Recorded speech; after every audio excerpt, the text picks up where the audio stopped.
एक बड़ी खबर आ रही है, पहले वो जान लीजिए। शरद पवार की पार्टी का सिंबल लॉन्च हो गया है। अब रायगढ़ में पार्टी का सिंबल लॉन्च किया गया। चुनाव आयोग ने तुरहा सिंबल दिया है। पुणे में आज महाविकास अघाड़ी की रैली है। 27 फरवरी को सीट बंटवारे पर एमवीए की मीटिंग भी है। और इस खबर पर ज्यादा जानकारी के लिए जुड़ गए हमारे सहयोगी मृत्युंजय।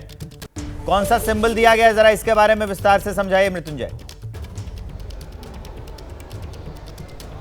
जी बिल्कुल, देखिए जिस प्रकार से एनसीपी में विघटन हुआ और उसके बाद से शरद पवार का जो गुट है एनसीपी का, उसे चुनाव आयोग ने एक नया चुनाव चिन्ह दिया परसों रात को। और ये चुनाव चिन्ह है तुतारी। महाराष्ट्र में इसे तुतारी बोलते हैं और हिंदी में तुरहा बोलते हैं। ये एक वाद्य यंत्र है। और अगर इस चुनाव चिन्ह की बात करें तो ये शिवाजी महाराज के शासनकाल में सबसे प्रसिद्ध वाद्य यंत्र हुआ करता था, क्योंकि ये प्रतीक होता था किसी के आगमन का, किसी के कार्यक्रम के शुरुआत का, या छत्रपति शिवाजी महाराज के कार्यक्रमों में जब भी कोई कार्यक्रम की शुरुआत होती तो इस वाद्य यंत्र का को उपयोग में लाया जाता था। तो इसे तुतारी महाराष्ट्र में कहते हैं, हिंदी में इसे तुरहा कहते हैं।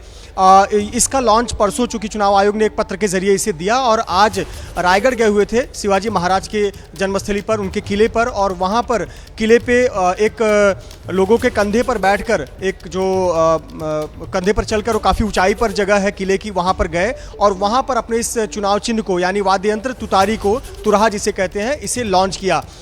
इससे पहले चुनाव आयोग ने पार्टी को कहा था कि नए सिंबल के लिए आवेदन करें। कई प्रकार के आवेदन किए गए थे, कई सिंबल के लिए। कुछ उसमें सिंबल जो है आक्रामक पाए गए, तो ऐसे पर चुनाव आयोग ऐसे सिंबल नहीं देता है। लेकिन एक सांस्कृतिक पहचान वाला एक तुतारी या तुरहा, ये चुनाव चिन्ह शरद पवार को मिला है। वहीं आज एक बहुत महत्वपूर्ण दिन है, खास करके इंडिया गठबंधन के लिए, महाराष्ट्र विकास आघाड़ी के लिए।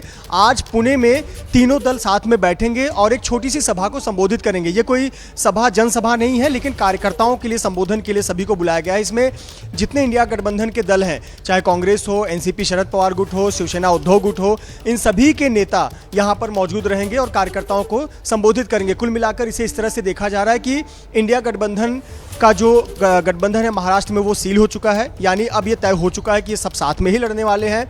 सीट बंटवारे पर जो पेच फंसा हुआ है, वो 27 तारीख को मीटिंग हो जाएगी।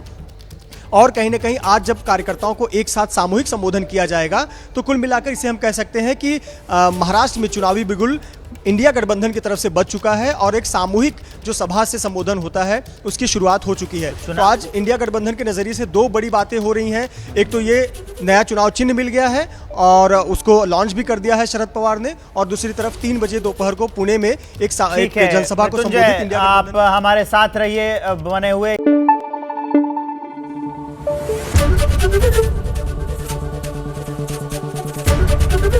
एबीपी न्यूज आपको रखे आगे।